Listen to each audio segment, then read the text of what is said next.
ఈ రోజే డౌన్లోడ్ చేయండి. మీ ఫేవరెట్ షోస్ చూడండి. నా భూమి ఎక్కడ? అరెస్ట్ అయిన వాళ్ళు ఎక్కడుంటారు? పోలీస్ స్టేషన్ లో ఉంటారు. నా భూమి ఎక్కడ? ఎక్కడో పోలీస్ స్టేషన్ లో ఉండుంటుంది. వెళ్ళి వెతుక్కో బాబు, మమ్మల్ని వదిలే. అపూర్వ,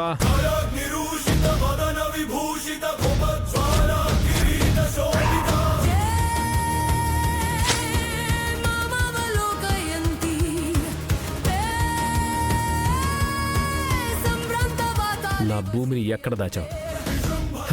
చెప్తావా? ఈ వీడియోని డైరెక్ట్ గా పోలీసులకి పంపించమంటావా? అక్కడ షూటింగ్లకిచ్చే ఒక పోలీస్ స్టేషన్ ఉంది. భూమిని సూర్య అక్కడే దాచాడు.